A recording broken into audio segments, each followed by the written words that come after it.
todo. Entonces, yo creo que sí valdría la pena comentar con el doctor Ortiz, pues esta observación. Muy bien, entonces pues somos 37.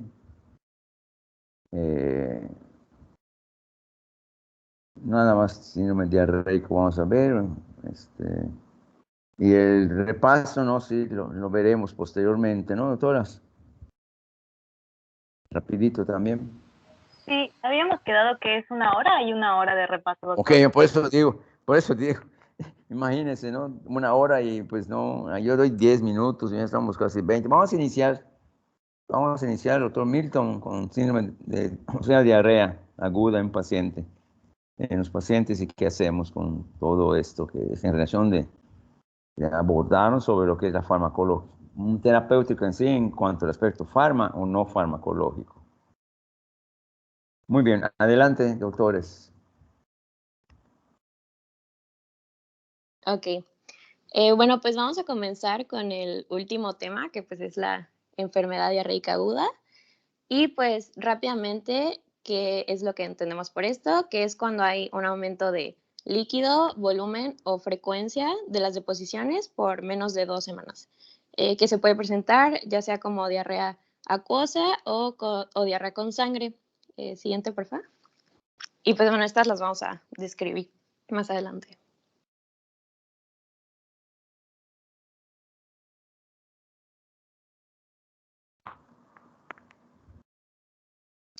Ok.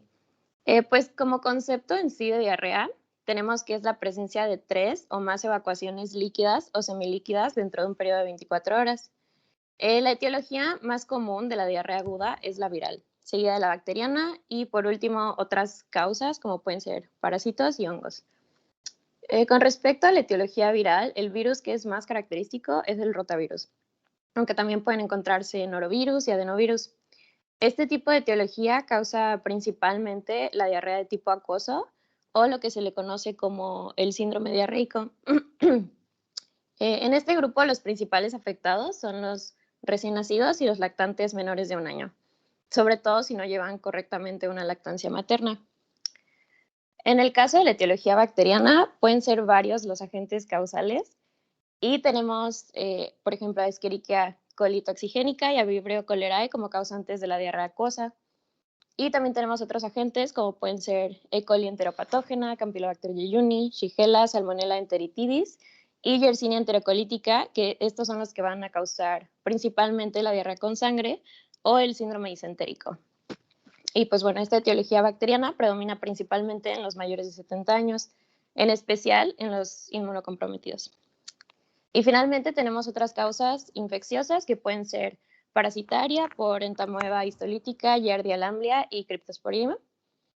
Y al igual puede ser fúngica, como en el caso de Candida albicans, pero pues estas otras causas son mucho menos frecuentes que la viral y la bacteriana. De hecho, la causada por hongos se menciona que es muy rara. Siguiente, por favor.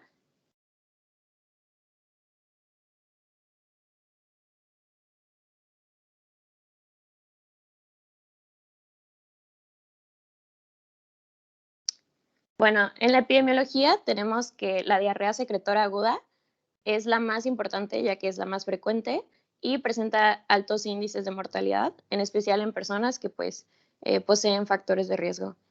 Por ejemplo, en el grupo de los lactantes, que dijimos que son los más susceptibles a un cuadro diarreico viral, representan 8 de cada 10 muertes que ocurren a causa de la diarrea, lo que quiere decir que es el grupo afectado más frecuente y vulnerable.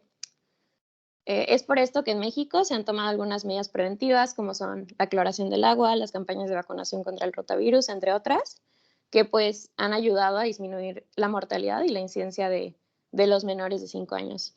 De hecho, como podemos observar en esta gráfica que describe los casos de incidencia de las EDAs en menores de 5 años, se puede ver que en el 2020, que es la línea azul, hubieron más casos a principios de año en comparación con los casos a principios de año de este, que es 2021, que está representado por la línea roja.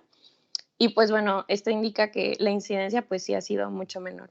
Y en teoría, el descenso de este número de casos en la actualidad pues se debe a la mayor atención que se le ha dado a las medidas preventivas. Siguiente, por favor.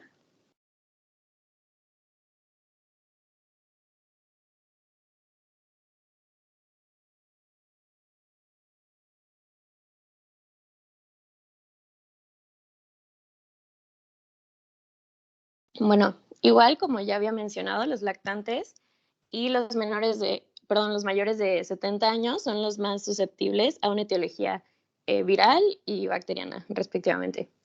Y es por eso que tienen una tasa más alta de mortalidad. En los lactantes de 6 a 11 meses es debido a la ausencia o a la disminución radical de la lactancia materna, pero también puede ser por el consumo de alimentos contaminados de enteropatógenos. En el caso de los mayores de 70 años, suele ser por inmunocompromiso, por deficiencia de saneamiento básico, de hábitos higiénicos y de atención médica. La vía de transmisión de la enfermedad diarreica aguda pues es la fecal oral, la cual incluye la ingestión de agua o alimentos contaminados, contacto con heces de un infectado o por contacto con superficies u objetos contaminados también, ¿no? Con respecto a las variaciones estacionales, se notan picos de incidencia de etiología viral, en especial por rotavirus en invierno, y picos de etiología bacteriana en verano o en meses calurosos y lluviosos. Y pues en la enfermedad diarreica, el hospedero y el reservorio es el humano, evidentemente. El periodo de incubación es de un día a una semana y el periodo de contagiosidad dura el tiempo en que la gente se vaya a eliminar por las heces. Siguiente, por favor.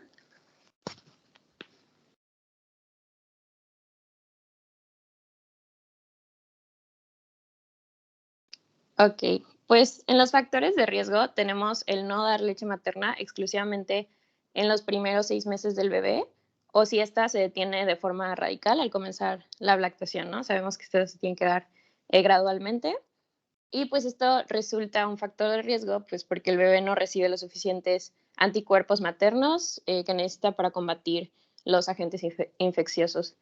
Igual está el uso inadecuado de biberones y aquí se incluye el no desinfectarlos o lavarlos correctamente.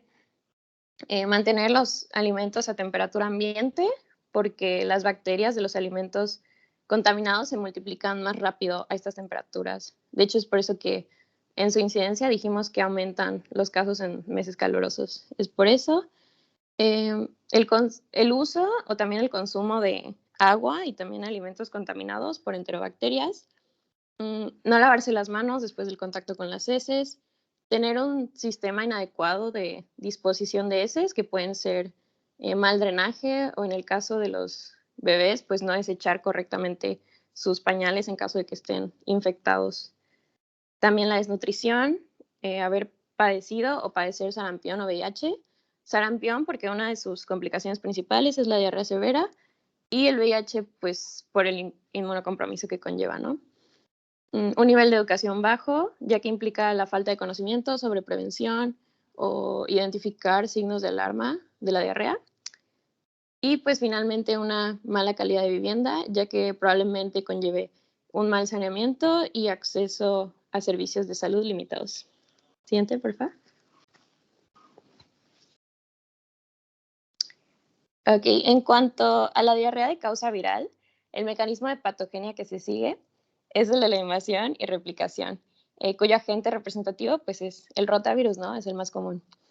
El virus lo que hace pues es que invade la mucosa del duodeno y la parte alta del yeyuno y pues se replica y esto resulta en un acortamiento de las vellosidades intestinales, infiltrado inflamatorio pues de la lámina propia de la mucosa y transformación del epitelio. Y pues bueno, el conjunto de todos estos cambios generan afectaciones en los sistemas de absorción y ósmosis del intestino delgado. Y pues en este caso lo que se va a generar es la diarrea acuosa. Siguiente, por favor.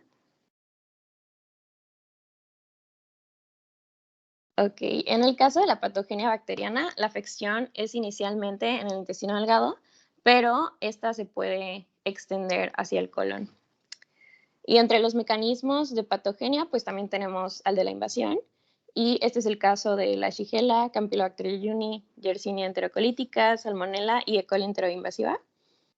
Y pues es lo que mencioné, que la gente invade y se replica dentro de la mucosa y causa una inflamación. Y en este caso, a veces, pues ulceración del epitelio, que genera obviamente las alteraciones de la diarrea. También está el mecanismo de la enterotoxigenicidad, en el que tenemos a Vibrio cholerae y a E. coli enterotoxigénica. Y este mecanismo implica una replicación también de las bacterias, pero en este caso sin la invasión de la mucosa. Y estas bacterias pues, van a producir dos tipos de enterotoxinas, una termolábil y una termoestable. La termolábil va a generar un aumento de AMP cíclico que va a inhibir la absorción de sodio y aumenta la secreción de cloruro, potasio y agua, generando así la diarrea secretora, por ejemplo, en el caso del cólera. Y en el caso de la toxina termoestable, pues aquí va a haber un aumento ahora del GMP cíclico que tendrá pues el mismo efecto. Otro mecanismo patogénico pues es el de la adherencia, que es el caso de la E. coli enteroadherente, y este se debe a que cuenta con pilis o fimbrias que facilitan la adhesión al intestino. Y finalmente también está el mecanismo de la citotoxicidad, que es característico de la E. coli enterohemorrágica, Shigella, Clostridium difficile, y pues todas estas tienen la capacidad de producir citotoxinas que afectan a los enterocitos. Siguiente, por favor.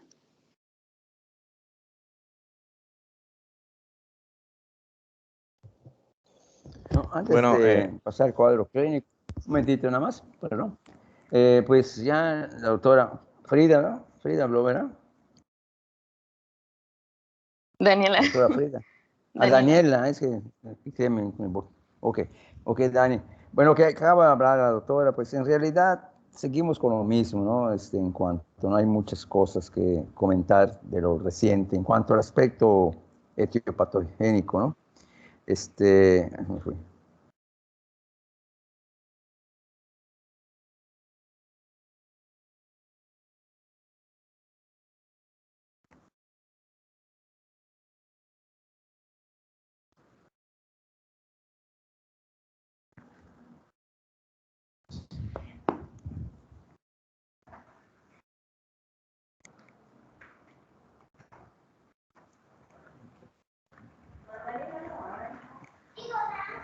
Se fue en internet aquí. Se fue en internet allá, no sé si.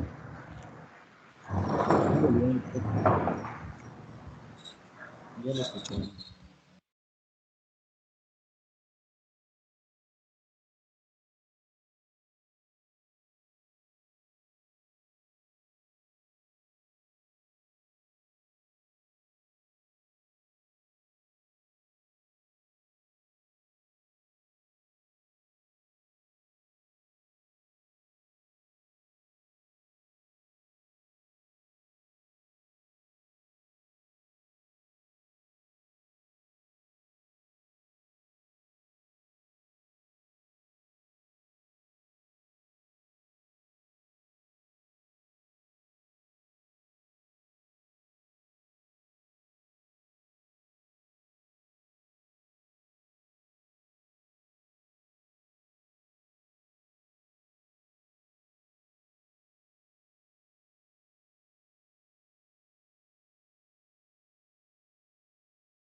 Bueno, ¿me escuchan? Ese fue en internet. Bueno. Sí, doctor, sí Sí, se doctor, escucha. ya le escuchamos. Se me fue. Bueno, se fue el internet también. Ay, bueno, en realidad, por lo que acaba de mencionar Daniela, es en cuanto, sin grandes comentarios, ya no hay nada nuevo, ya lo sabemos, ¿no? Pero el punto importante es el aspecto cultural, ¿verdad? Y mientras eso no lo superemos considerando el tercer mundo en el cual estamos, pues seguirá lo mismo, ¿no? Entonces, actualmente, pues nuevos virus, ¿verdad? Ahorita el COVID también tiene pues, muchas variantes. Bueno, pero me refiero de que el aspecto cultural es relevante para abatir esta incidencia, si bien ya con cierta tendencia a disminuir. Pero yo creo que mientras no acabemos o no eduquemos o no nos eduquemos, ese problema va a existir. Entonces, es lo relevante, si bien es algo que ya se sabe, ¿no? O sea, pero no deja de ser volver a retomar estos aspectos. Lo que sí hemos visto que en cuanto a la etiopatogenia más que en personas ya adultas o tercera edad, se debe por intoxicaciones a veces, más que en factores higiénicos, intoxicaciones alimentarias, malos problemas digestivos que ya empieza a tener, ¿verdad? Y donde se presenta más este cuadro clínico ya es en los niños, ¿no? Porque pues obviamente están más sujetos a estos problemas. Entonces, pues es lo relevante. No sé si alguien quisiera mencionar algo más, pero de lo contrario, pues continuaremos con el cuadro clínico, seguiremos. Adelante, adelante. Muy bien. Continuemos. Bueno, pues, ¿me escucha, doctor? Sí, sí. En el síndrome diarreico, el cuadro clínico es diarrea, que puede haber o no moco, y se limita de 2 a 7 días. Existen cólicos, vómitos que desaparecen después de horas de hidratación y fiebre. En el síndrome disentérico hay evacuaciones numerosas con moco y sangre y poca materia fecal, cólicos, pujo y tenesmo. En el síndrome infeccioso es fiebre, anorexia, vómitos y ataque al estado general. Siguiente.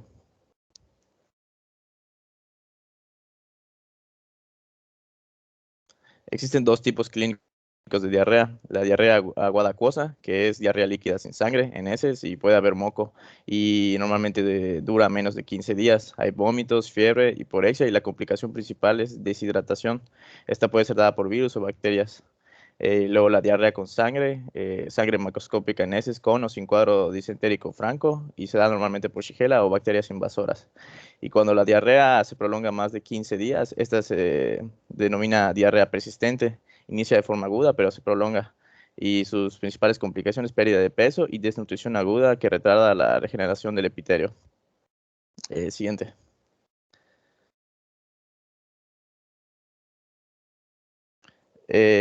La deshidratación es la más frecuente, la complicación más frecuente, y es la principal causa de muerte cuando no es diagnosticada ni tratada. Existe desequilibrio hidroeléctrico, desequilibrio ácido básico y hipopotasemia en su forma más grave, y comúnmente se da en menores de 1 año, especialmente los de 6 meses, y la gravedad depende del número y volumen de evacuaciones y vómitos. Siguiente. Aquí vamos a hablar sobre la evaluación del estado de hidratación y el tratamiento, que eso se va a decir más adelante. Eh, sí, pues pone la siguiente. Creo que va a salir una imagen.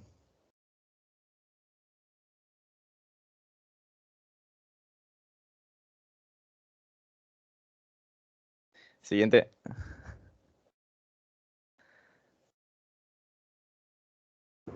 Next slide.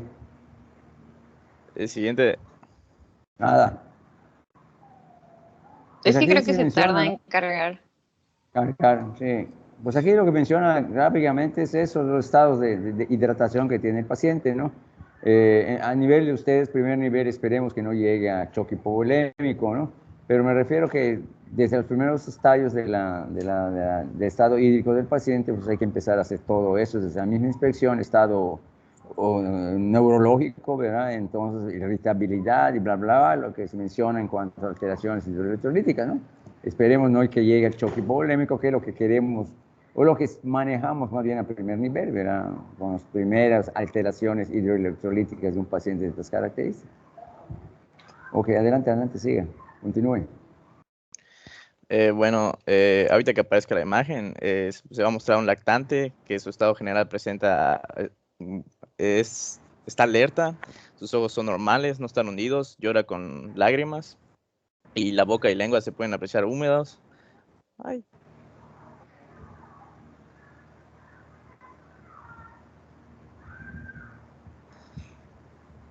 No cambia, aquí está. Bueno, ahí está la foto del lactante. Oh, está más La, saludable que ustedes, doctores.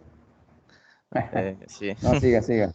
La respiración y sed son normales, la elasticidad de la piel igual es normal, el pulso normal, el llenado de capilares menor o igual a 2 segundos, y la fontanela en lactantes es normal.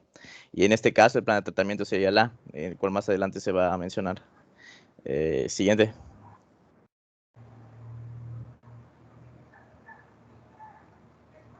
Bueno, aquí se puede ver a unos lactantes igual, que tienen dos o más signos de deshidratación. En el caso de la derecha se ve a un lactante que su estado general es inquieto o irritable. El de la izquierda tiene los ojos hundidos y llora sin lágrimas.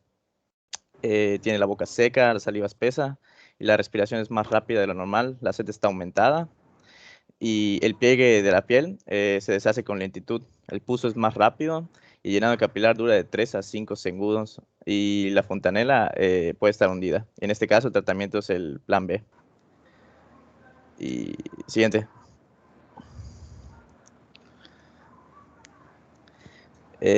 Bueno, aquí podemos ver a un bebé que ya está en estado de choque hipovolémico y ahí tiene los ojos muy hundidos, la fontanela muy hundida y la boca y respiración, la boca y la lengua están muy secos, la respiración está muy acelerada y profunda y la sed puede no beber por el estado en el que se encuentra y la elasticidad de la piel el pliegue se deshace muy lentamente, es mayor o igual a 2 segundos, el pulso es débil o ausente, en este caso ya está en choque y el llenado capilar dura más de 5 segundos.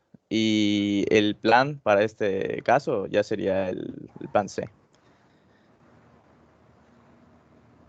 Siguiente.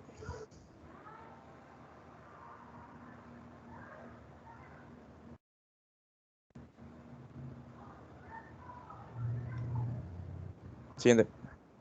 Bien.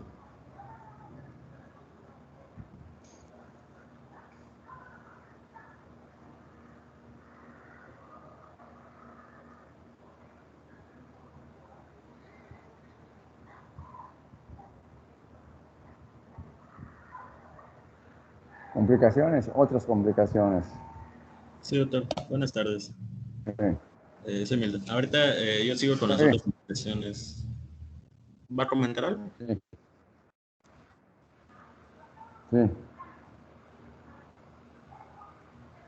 Sí. ¿Sigo, doctor? Sí, continúa, continúa. Ok. Listo.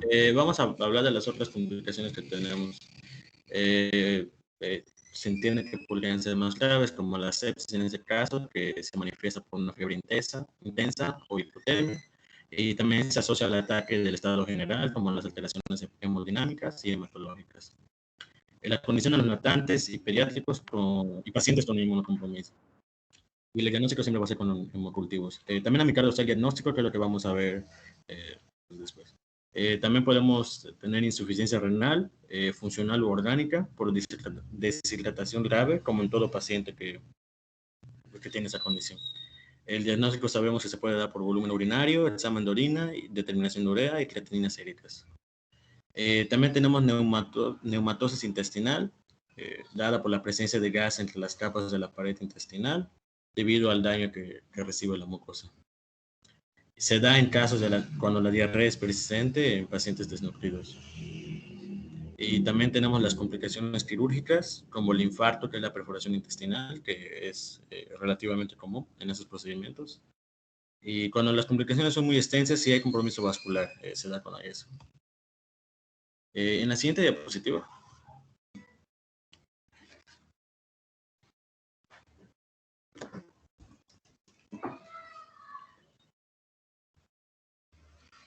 No sé si cambiaron las diapositivas.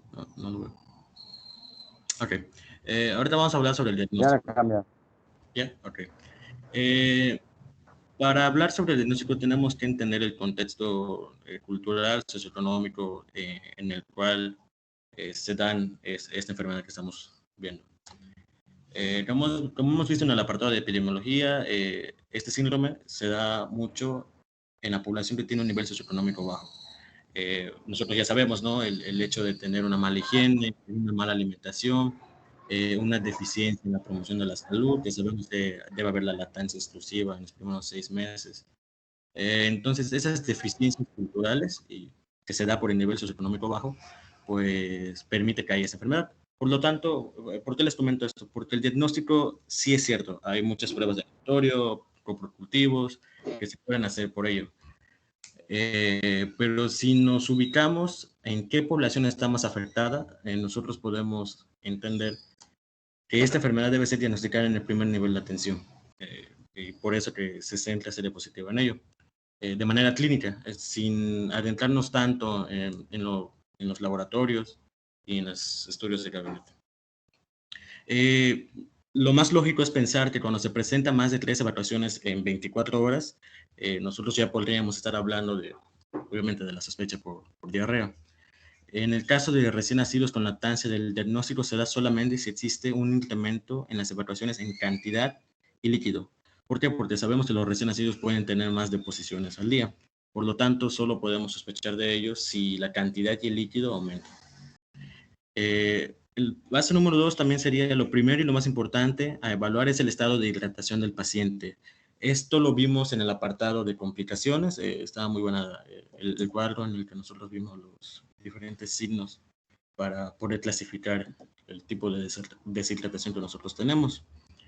Y la evaluación se basa en los datos clínicos, como sabemos, ¿no? La inspección clínica, ver cuál es el aspecto general pues, del paciente. En ese caso nos estamos centrando en el paciente pediátrico, el nivel de deshidratación, qué nivel de irritabilidad tiene, podemos ver la turgencia de la piel, que son los pliegues cutáneos, etcétera, todo lo que vimos en el apartado anterior. El paso número 3 también es identificar si existen otros signos de alarma o problemas relacionados. Para ahorita sí pedir los estudios, si en la comunidad en la que estamos no lo permite o si ya es un ambiente intrahospitalario. Como la fiebre intensa o distermias, distensión abdominal progresiva, evacuaciones con sangre, signos de desnutrición grave y diarrea persistente.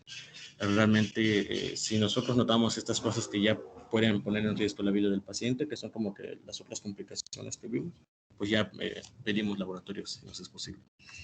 También hay que evaluar las condiciones socioeconómicas de la familia, considerando su nivel educativo, sus conceptos acerca de diarrea y deshidratación, acerca de servicios de salud. Normar cuidados del paciente. Como sabemos, ¿no? Como toda historia clínica, tenemos que estar pendientes del estado socioeconómico de la familia para saber cómo es su nivel de educación, de higiene, qué sabe de la enfermedad, y claramente, pues, también ubicarlo en el apartado de la promoción de la salud y prevención. En la siguiente diapositiva,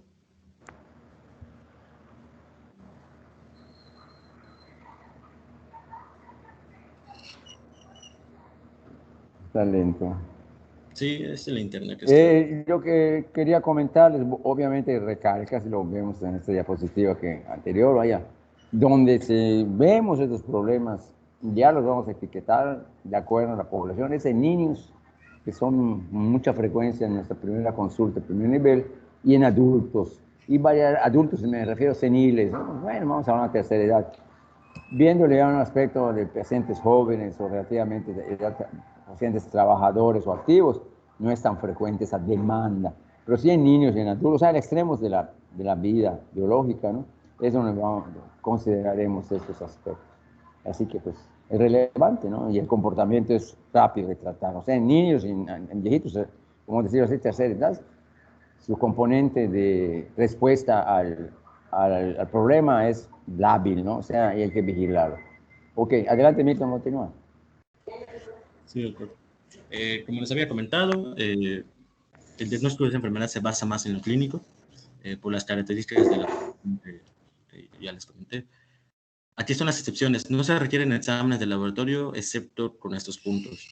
Si nosotros sospechamos por cólera, según el cuadro clínico de cólera, que es un tema aparte, si nosotros tenemos diarrea con presencia de sangre, que no se cura con el tratamiento inicial, la diarrea persistente, que sería la crónica, por los niveles de deshidratación severa que puede tener el paciente, también con las complicaciones infecciosas extraintestinales, también es muy común, como una sepsis, ya un choque séptico, tal vez eso ya se podría pedir laboratorio. Brotes epidémicos, porque podríamos estar sospechando de una entidad patológica nueva, diarrea nosocomial, infección grave con pérdida de peso, sospecha de colitis pseudomembranosa o síndrome urémico hemolítico. Como pueden ver, realmente si el cuadro clínico del paciente se está saliendo de lo que nosotros ya detectamos como el síndrome diarreico agudo, pues sí, nosotros pediríamos un diagnóstico por laboratorio. Si hacemos esto, los estudios de laboratorio en deshidratación grave o en aquellos en los que se iniciará el tratamiento vía intravenosa, es decir, bueno, medicamentos intravenosos. ¿Cuáles son estos? Nosotros debemos pedir por ley biometría hemática completa, una evaluación del estado ácido base, también los niveles de glucosa, electrolitos, creatinina y boom. La creatinina sabemos que es para ver cómo está pues, la condición del riñón, para ver si el paciente también puede recibir el tratamiento. Bueno, perdón, no seguí las flechitas.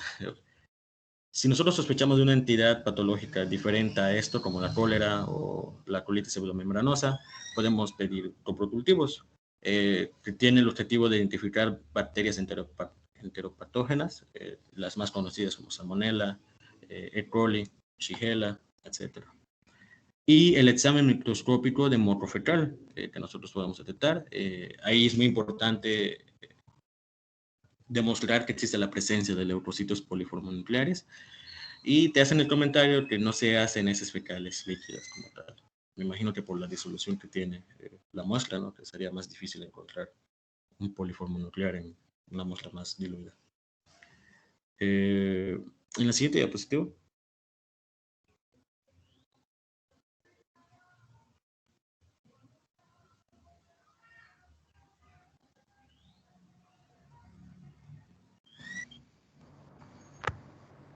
Es esta carta. Muy bien. Ok.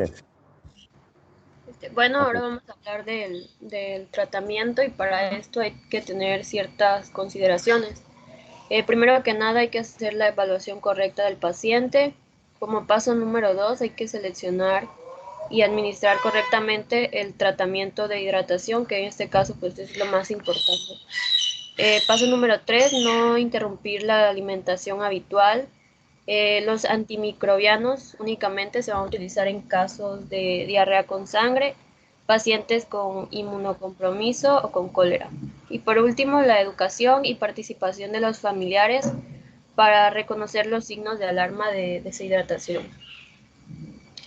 Los tratamientos, como ya mencionaron, de acuerdo al diagnóstico de en qué grado de deshidratación se encuentra el paciente, se va a seleccionar. En este caso tenemos el plan A, que este va a estar dirigido para pacientes sin deshidratación, es decir, va a ser preventivo, o pacientes que tengan una deshidratación leve. Este se va a realizar en casa y consiste en continuar con una alimentación e hidratación de acorde a la edad del paciente, y se van a incrementar el aporte de líquidos. En este caso se va a brindar vida sueroral después de cada evacuación o vómito. Un ejemplo es que en menores de 1 año de edad se brinden 75 mililitros, en este caso es media taza, y en mayores de 1 año de edad se van a dar 150 mililitros, es decir, una taza. Y también es importante capacitar a los padres para que reconozcan datos de deshidratación y de alarma.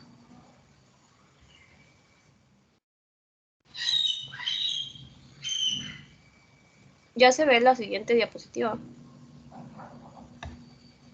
Sí. Sí, ya se Adelante, ve. doctora Frida. Ok. Ahora vamos a hablar sobre el plan B y el plan C. El plan B va a estar dirigido para pacientes con deshidratación leve que ameriten vigilancia más estrecha, o pacientes con deshidratación moderada. Este se va a realizar en una unidad de salud y consiste en dar vida suero oral a 75 mililitros por kilogramo de peso. Este volumen total se debe administrar en un transcurso de 4 horas y debe estar fraccionado en 8 tomas cada 30 minutos. Y al término de este tratamiento se tiene que valorar al paciente para pasar al plan A, o repetir el plan B durante otras 4 horas, o pasar al plan C. El plan C está dirigido para pacientes con deshidratación severa. Este igual se va a realizar en una unidad de salud, y este va a consistir en administrar soluciones intravenosas como Hartmann o solución salina al 0.9%. En la primera hora se va a administrar 50 mililitros por kilogramo de peso, en la segunda hora 25 mililitros por kilogramo, y en la tercera hora 25 mililitros por kilogramo. Se necesita de una evaluación constante y estrecha, y cuando el paciente pueda beber, se debe iniciar vida suero oral a 25 mililitros por kilogramo por hora, mientras continúa con soluciones intravenosas. Y como en cada caso, al terminar el tratamiento se debe evaluar al paciente para indicar qué curso seguir, o el plan A, el plan B o el plan C.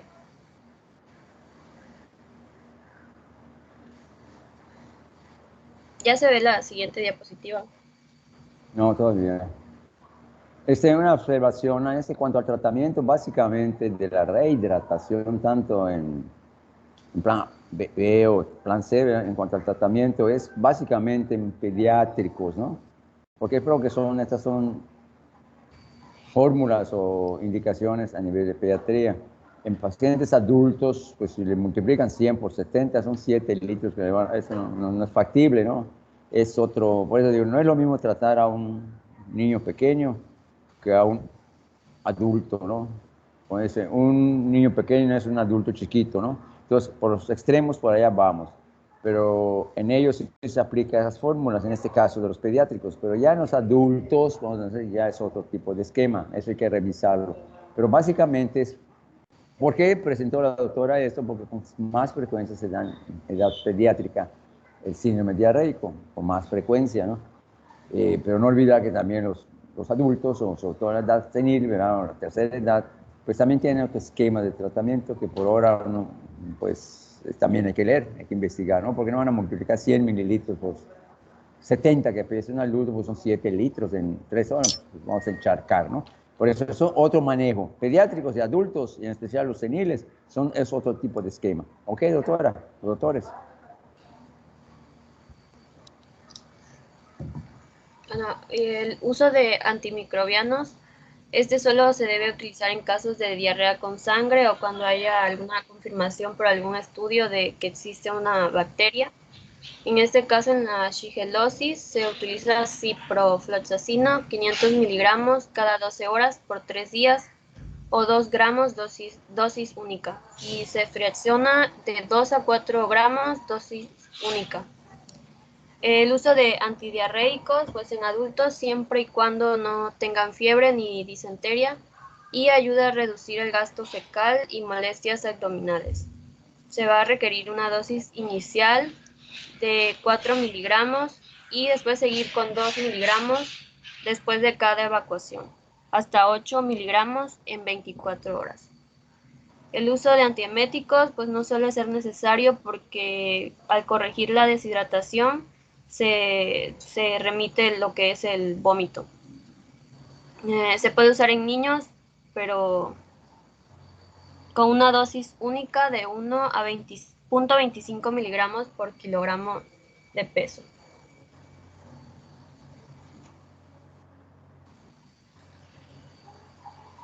Ya se ve la diapositiva. Sí. Y ahora, uso de antibióticos por agente causal. En el caso del cólera se utiliza doxiciclina 300 miligramos, una dosis única, acitromicina 1 gramo, dosis única, ciprofloxacino 500 miligramos cada 12 horas por 3 días o 2 gramos, dosis única. En la shigellosis se puede utilizar ciprofloxacino o ceftriaxona. En la mebiasis se va a utilizar el metronidazol, 750 miligramos, 3 veces al día, por 5 días. En la yardiasis igual se utiliza el metronidazol, 750 miligramos, 3 veces al día, por 5 días. Y en Campylobacter se va a utilizar acitromicina, 500 miligramos cada 24 horas, por 3 días.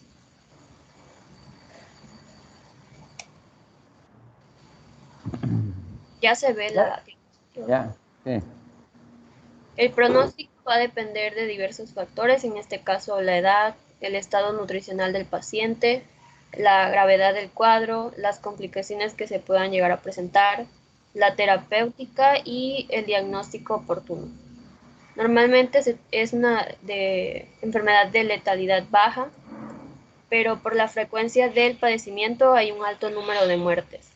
Esta letalidad puede llegar a ser alta en recién nacidos, de peso muy bajo para la edad, y en lactantes pequeños, en desnutridos graves, en inmunocomprometidos y en aquellos con un tratamiento inadecuado o que presenten complicaciones.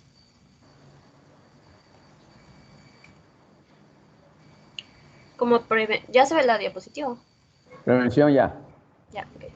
Las medidas que pueden disminuir la morbimortalidad va a ser la promoción de la lactancia materna, mejorar las prácticas de lactación. Se debe brindar agua potable en suficiente cantidad, la eliminación adecuada de excretas, el manejo adecuado de pañales en niños con diarrea, el lavado de manos, la vacunación contra el sarampión, la vacunación contra el rotavirus y la educación de la población. Muy Bueno, bien. y eso sería todo. Muy bien por parte del cuadro de síndrome diarreico o diarrea, ¿no? Crónica, ya sea dentro del aspecto crónico, del aspecto agudo, que casi siempre son agudas, ¿no? Lo crónico ya se encaja, ya, como ya he mencionado, aspecto ya, me voy por el aspecto ya de parasitario, por allá, sobre todo en personas ya adultas. ¿Qué más? ¿Algún comentario de todo el grupo de doctores? A ver, veo que ¿cuántos hay? ¿Cuántos? 43 jóvenes médicos. ¿Algún comentario sobre la práctica de diarrea? Los ponentes. Yasmín, todo. Nawich, Quimé, nada. Todo quedó claro. Son unas 12. No sé cómo inician ustedes con lo que tengan a mano, en ese sentido, que acabaron los grupos. El grupo de la primera plática creo que fue por anemias carenciales, algo que quieran ver sobre anemia carencial, sobre, pues, ¿qué otra cosa vimos? Parasitosis, vaya, parasitosis, cefalea, enfermedad acidopéptica, sobre síndromes carenciales, sobre anemias carenciales, algún comentario, diapositivas que tuvieron más relevancia, algún comentario por parte de ese rubro sobre ese tema, cuáles son las más frecuentes, ¿verdad? ¿Por qué se llama carencial y por qué son las más frecuentes? Y el tratamiento, ¿no? Y sobre todo el manejo de aplicaciones de aportes vitamínicos y sulfato, digo, aplicación de hierro, ¿verdad? En una u otra forma, el ácido fólico. ¿Quieren comentar algo, doctores? Bueno, ¿me escuchan?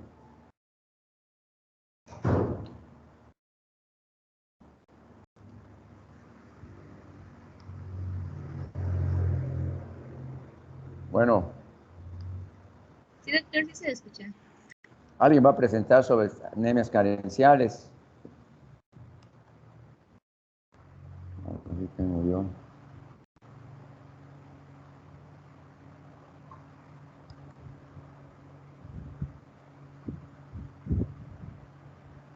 Bueno.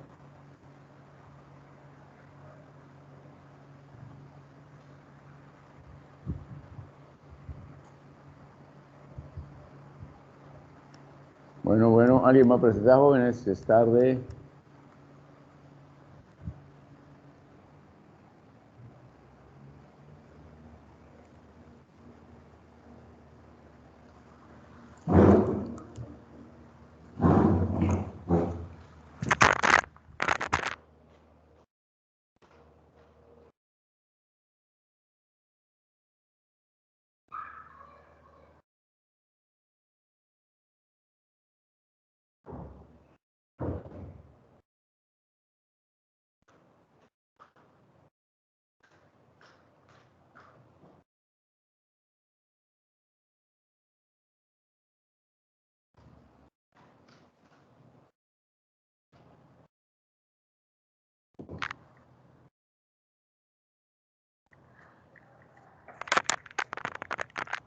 Bueno, un momentito porque voy a buscar batería. Bueno, doctores.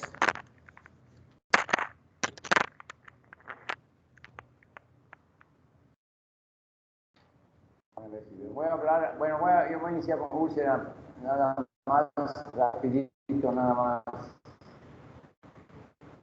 Úlcera péptica que tengo, ¿no? Acá.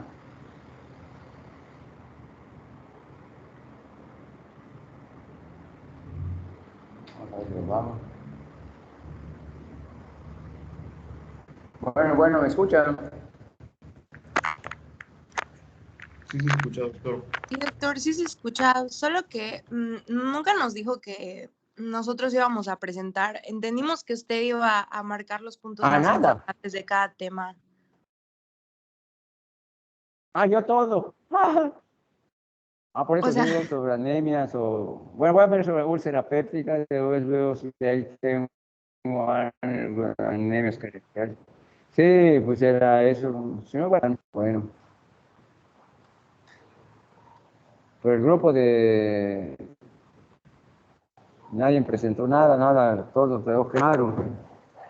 Estoy bajando, pues se trata que sea rápido, ¿no? Porque si yo bajo yo y pues nos vamos a atrasarnos. Bueno, ok.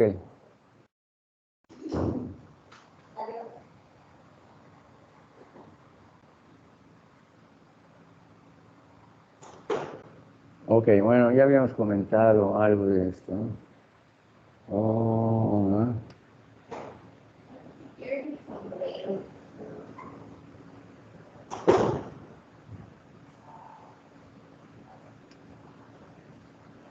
Vamos a ver.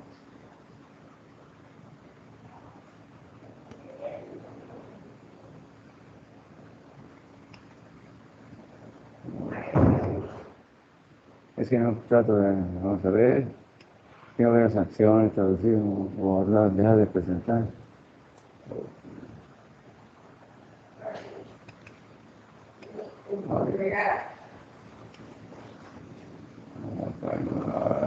Vamos a ver cómo estamos aquí.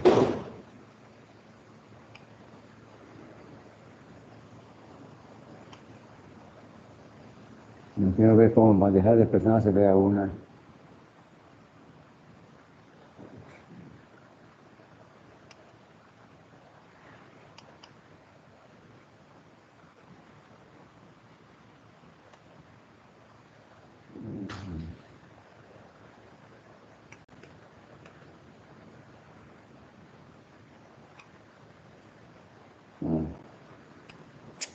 Chihuahua, no lo veo que decía porque se me está atrasado. Vamos a ver.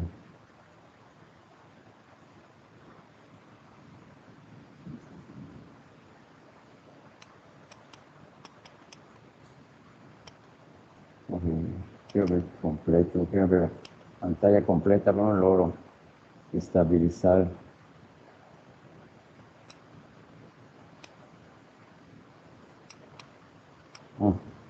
No lo veo, no está completa.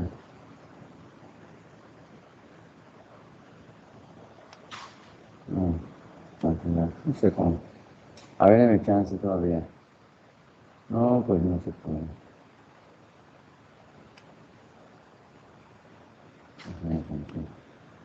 Bueno, aquí está. Aquí está, vaya. ¿Ven la diapositiva? Sí, doctor. Ahora, pues, vamos a ver.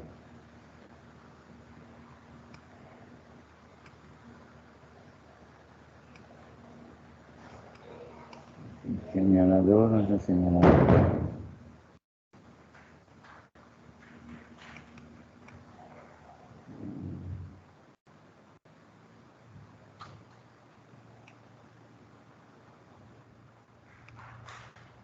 Bueno, vamos a ver úlcera péptica, lo que vimos. ¿Algún comentario sobre la úlcera péptica, señores, lo que vimos?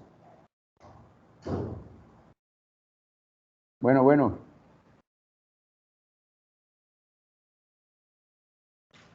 ¿Alguna pregunta? ¿Ven la diapositiva? doctor. Nada. Sí se ve la diapo. Sí tocamos úlcera péptica, ¿no? Sí lo tocamos. Ustedes presentaron, ¿no? sí se vio, doctor. Bueno, ok, vamos. Pues ya habíamos comentado, vimos lo que presentaron los úlcera péptica, que es importante en cuanto al aspecto también de primer nivel, ¿verdad? Y que ya pues hay que ver las características propias de la presencia o sintomatología de cada paciente, ¿verdad? Aquí vemos todo lo que puede pasar a un paciente y lo que tiene el paciente, ¿verdad? Y la fisiopatología de cada uno de ellos, ¿verdad? Entonces aquí básicamente el mecanismo sería por la hipersecreción de la pepsina, ¿verdad? Y ácido clorhídrico o ácido gástrico, ¿no? Entonces principalmente ocurre en el estómago y en el duodeno proximal. Eso es algo de primeras manifestaciones que empieza a tener el paciente, ¿verdad? Aquí menciona todo lo que puede considerarse la pérdida de la sustancia localizada y prácticamente la presencia o la cual se presentan, perdón por la redundancia, el paciente en frecuencia son úlceras duodenales, ¿no? Es más presente, ¿verdad? Porque es secundarios a estrés en una forma o actual en la cual estamos viviendo, ¿no? Generalmente son manifestaciones clínicas semejantes en una parte, un cuadro clínico que es bien de una úlcera, pero en cuanto a frecuencia, podría considerarse una úlcera duodenal, ¿no? Aquí lo que se menciona, la prevalencia de úlcera péptica con síntomas gastrointestinales.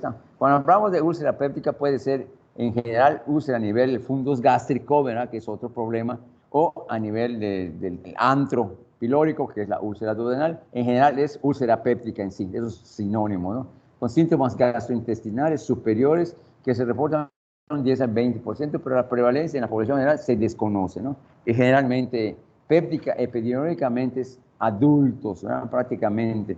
En este caso, adultos jóvenes con cierta frecuencia mayor en parte de incidencia ante la vida actual en la que estamos viviendo, ¿verdad? En situaciones económicas, con estrés que empiezan a condicionar en pacientes jóvenes activos, en la vida activa, ¿verdad? Úlcera duodenal. ¿No? Fisiopatología, no voy a involucrarme sobre todo esto, ¿verdad? Y básicamente el germen, por eso a los malos hábitos dietéticos, ya lo hemos comentado, ya la vida no es tan, una vida familiar que se vivía de antes, ¿no? Y básicamente lo que tiene como germen, agente causal estas úlceras, ¿no? Además de la situación de estrés y ver la vida un poco ya distinta a la actividad propia, el germen causal en la cual nosotros ingerimos por malos hábitos. Ya habíamos hablado de parasitosis, ¿no? Ya hemos hablado de las diarreas, en este caso, pues igual malos hábitos dietéticos, más bien alimentarios en cuanto a la presencia del Helicobacter pylori, ¿no? No voy a hablar también, ya lo comentamos, ¿verdad? Cuáles son las situaciones en las cuales se produce este germen, ¿verdad? El Helicobacter pylori, que es una bacteria que se anida generalmente en la submucosa de la capa muscular del estómago, ¿verdad? Y cuanto a su tratamiento para él es un poquito rebelde al manejo, ¿verdad? Porque los antibióticos o el manejo conservador a veces es refractario. ¿Por qué? Porque sus mismos hábitos de su proliferación es relativamente rebelde en sí. Y no olviden que son síntomas, o la presencia del Helicobacter pylori en pacientes que no se tratan en aspectos crónicos puede dar condicionadamente, sobre todo en pacientes ya de cierta edad, a potencial cáncer. O sea, es un precursor a hacer una metaplasia gástrica, ¿no?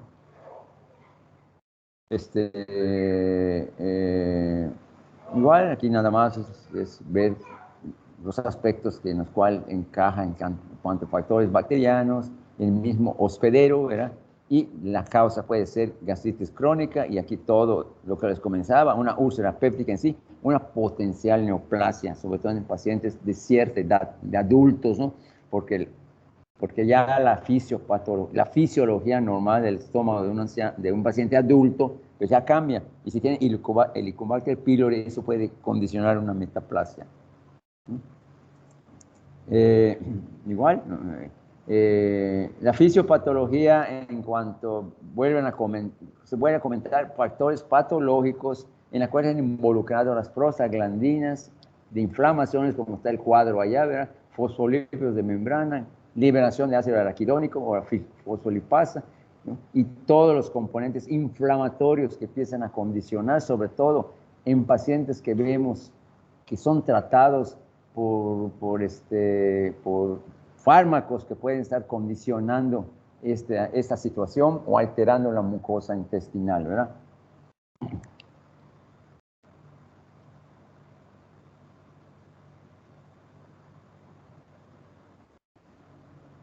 Muy bien. Cuadro clínico, es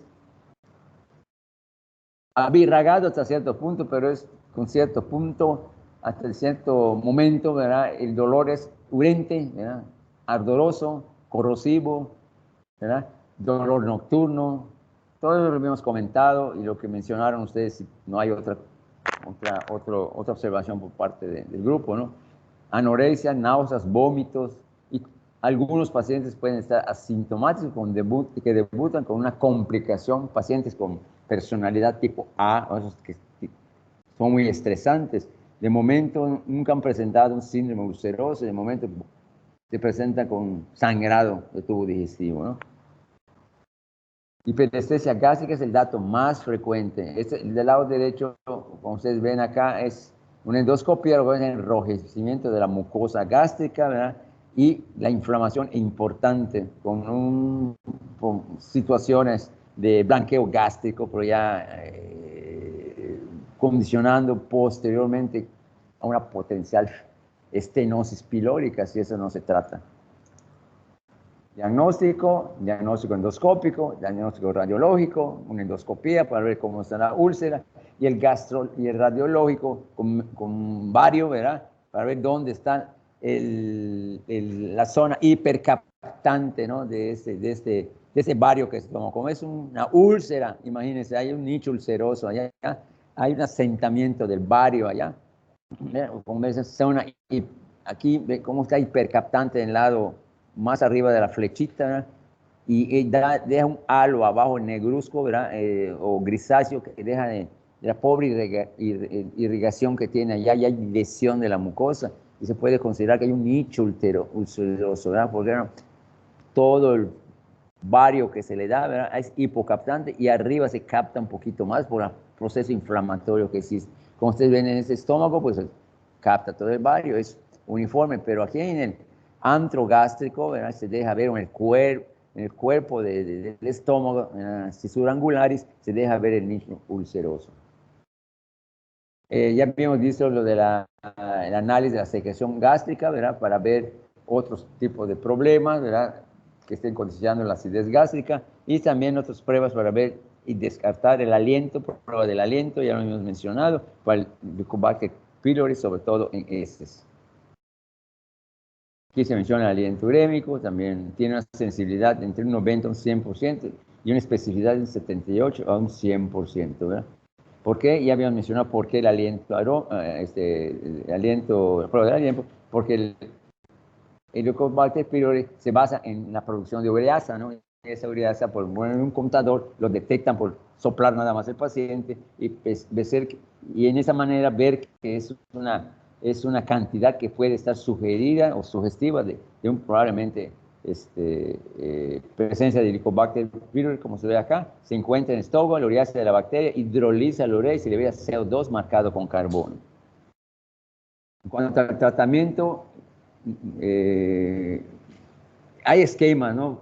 Varios esquemas. Únicamente aquí nos enfocaremos, y es un tratamiento que va hasta de 8 semanas por receptores bloqueadores de bomba de protones, ¿verdad? Es por tratar de inhibirlos, ¿verdad? Por receptores, o procurar que no se siga produciendo más ácido clorhídrico, ¿verdad? Pero el tratamiento debe ser entre bloqueadores de bomba de protones alrededor de 8 semanas, y aquí está el esquema que va desde bloqueadores H2 de ranitidina, o sea, de histamina, ¿verdad? Hasta antibióticos que pueden ser, ahorita lo vemos, que pueden ser primero con bloqueadores H2 de histamina, o bloqueadores de bomba de protones como estos, lansoprazol, omeprazol, todo eso. ¿Verdad? El sucralfato, como es un antiácido que bloquea H2, baña, en ese sentido, trata de bañar la mucosa gástrica, tratar de inhibir la producción de ácido clorhídrico por inhibiendo los bloqueadores de H2 o producción de histamina, ¿no? ¿Sí sabe? Generalmente son triple terapia, recomendadas son bloqueadores de bomba de protones, como incluso el citrato de bismuto, y antibióticos que puede ser clari, amoxicilina, metronidazol, por un rango de 7 días. La claritromicina de 500 miligramos 2 veces al día, y amoxi, y conjuntamente con bloqueadores de bomba de protones. A veces hay fracasos si no se hace esto, ¿verdad? Entonces hay que agregar terapia con bismuto, ¿verdad?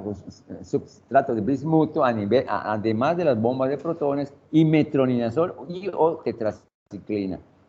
Esto es relativamente que tenemos que hacer para tratar de hacer, para tratar de erradicar el Helicobacter pylori. ¿Cómo se puede erradicar? Con nueva biopsia. Se me olvidó comentar lo que cuando se hace una endoscopía, pues hay que hacer biopsia, ¿no?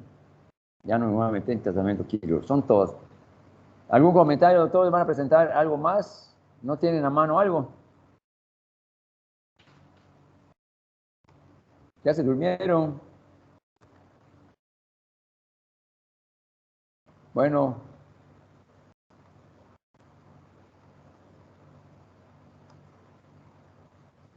Esto es rapidito, ¿no? No está...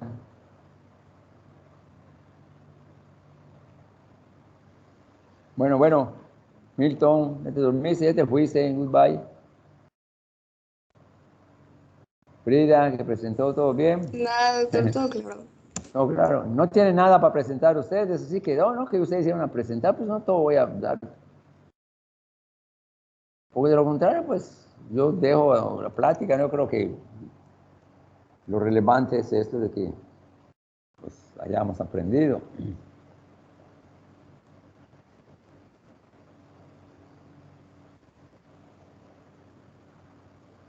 ¿Todo bien?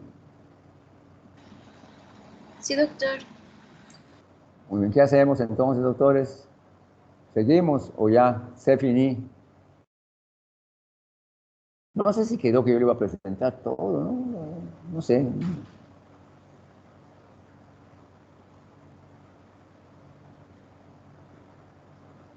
Bueno. Nadie dice nada, lo dejamos así, Milton. Bueno, doctor, esto de... ¿Me escucha? Sí. Pues, no sé, o sea, pues si no lo dejamos aquí, creo que Milton se salió, no sé. Pues si no lo dejamos aquí. Bueno, yo quiero hacer... Bueno, ok. Yo quiero más... Déjame chance. Vamos a cerrar acá. Yo quiero hacer un comentario, ¿no? O sea, a ver, ok. En realidad, terapéutica Chihuahua, rápido. Me está quitando la tabla. ¿Quién es esa tabla? Ay, no sé, es esa tabla. Bueno, yo quería hacer un comentario, lo que vimos en el módulo de terapéutica, vuelvo a insistir. No se trata de pues enfocarnos todo una terapéutica a distintos niveles, ¿no? Básicamente es al primer nivel la atención. Desde que empezamos a hablar lo que es la medicina tradicional, la medicina no farmacológica, sigue en pie, no lo olviden, sigue en pie.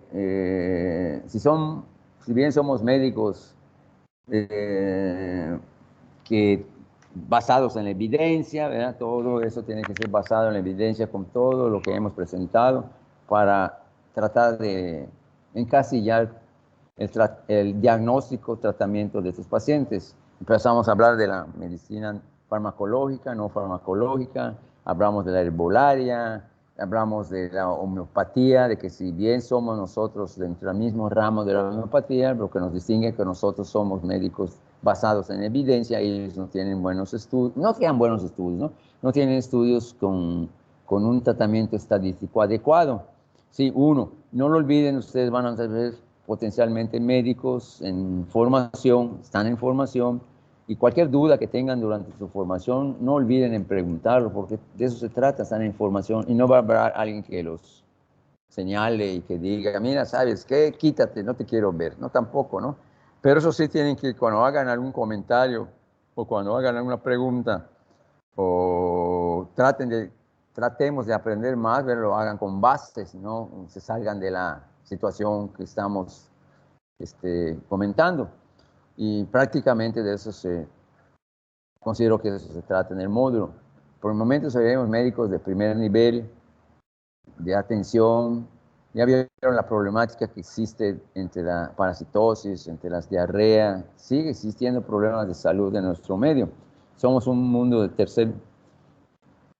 tercera generación, como se dice, no podemos. Y mientras exista eso, pues la cultura de nuestro pueblo es deficiente, ¿no? Sobre la aceptación de la medicina herbolaria que a veces se sigue insistiendo. a pesar de que a veces pues tenemos que corroborarlo y decir al paciente que si bien o no para nuestro tratamiento.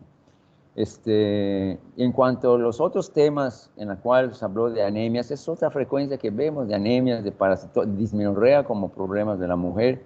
Es relevante porque son de primera intención, primer nivel, ¿verdad? No son potencialmente problemas agudos, cefaleas, que también hablamos y abortaron, ¿verdad? Podemos considerarlo y podemos manejarlo y abatir esa casuística intrahospitalaria que a veces abarrota nuestros hospitales. Que sean unos buenos médicos de primer nivel de atención con base a todo lo que hemos visto, ¿sí? Entonces eso es lo que tratamos de hacer. No vamos a hablar de una farmacología y hablar todo un módulo de farmacología con todo el desglose de la farmacodinamia o farmacokinética de cada fármaco, porque eso ya lo vimos, hablar de farmacología y empezar a hablar desde el principio activo del fármaco y todo eso, eso no es la terapéutica, ¿verdad? Intencionada sobre todo en la dosis de cada paciente, claro, y también de cada patología. Claro, eso no quiere decir que no veamos si este paciente le corresponde asma, por ejemplo, qué manejo le vamos a dar un asma en sus primeros niveles, ¿verdad? De intermitente o persistente entre sus niveles de persistencia, ¿verdad? Persistente hasta llegar a la grave, ¿no? Y entonces, todo eso, pues, es bueno que lo conozcamos y no digamos que no lo sabemos cuando nos topamos en nuestra propia casa y decir que no podemos diagnosticar una simple parasitosis o un trastorno hormonal por dismenorrea que tenga la paciente o una cefalea que puede ser, y si no lo vemos, termine en cirugía porque no la haberle detectado un tumor o un edema desde sus primeros inicios, edema cerebral, ¿no? Entonces, eso es lo relevante, ¿no? Desde que tengamos cefalea, dolor, tenemos que considerar qué tipo de problema tenga nuestro paciente y atacarlo o, digamos, yugularlo, porque de lo contrario, si no hacemos eso o no lo sabemos, a lo mejor el paciente tiene un tumor y se puede morir. Y desde antes estaba diciendo, tengo cefalea, y no sabemos distinguir una migraña a un problema secundario, a otra situación más grave que la simple. No tan simple, ¿no? No he visto que no es simple. Ya vieron que la migraña es la causa más frecuente de alteraciones dentro de la dinámica familiar y hasta ausentismo laboral, ¿no? La migraña, eso lo comentaron ustedes. Pues no sé, de eso se trata el módulo. Vuelvo a repetir, me manden sus monografías, me lo mandan, voy a revisar, perdón, por doctora, voy a revisar la doctora Brito, ¿no? Ya, no, perdón, doctora Miriam, ¿no, doctora? Ya mandó las monografías a mi correo, ahorita lo reviso. Doctora Miriam Gamboa, ¿ya no está? Bueno.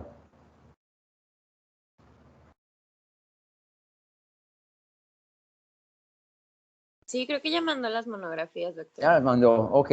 Y Milton, pues también ya las va a mandar. Y con base a eso, pues daré un comentario al doctor Ortiz. Y vuelvo a repetir, para los que le siguen ustedes, yo creo que voy a insistir en hacer un test para el próximo año. Pues ustedes se salvaron, ¿no? Para el próximo año, pues yo lo haría, no sé si lo hará la doctora Rojas o no lo sé, ¿verdad? Pero yo lo tengo que hacer porque eso evalúa, nos evalúa a todos, en primer lugar a ustedes, ¿no? Porque son una formación que deben tener. Y a nosotros, como ver que si aterrizamos o los objetivos se cumplieron. Muy bien, doctora Frida, ¿todo bien? Doctora Daniela, los jóvenes doctores, Adam. ¿Algunas palabras? Nada.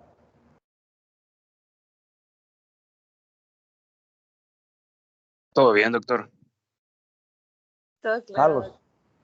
Muy bien, entonces pues todo bien, revisaré sus monografías, comentaré con el doctor Ortiz y pues espero de que mi participación haya sido dentro de mi experiencia, yo los pude haber apoyado, seguiré apoyándolos de estos módulos en los siguientes módulos. El próximo año nos veremos, creo que ya tienen fichas bibliográficas, ¿verdad? El próximo año. cuarto, ¿no? Cuarto año, ¿no? Sí, doctor, así es. O sea, nos veremos juntos con el doctor Sierra, el doctor Pablo González y su servidor de las fichas bibliográficas, y seremos un poquito más acuiciosos porque cada día exigimos más, ¿no? Porque ya están llegando a cuarto año, ya están casi a la mitad, un poquito más de la carrera, ¿no? Y vamos a ser más exigentes para que sean mejores médicos que somos nosotros, o sea, como, ¿no? Mejores médicos, son mejores que nosotros, porque de eso se trata. Muy bien, nos vemos y que tengan, pues bien, les vaya bien, éxito, nos seguiremos viendo el próximo curso.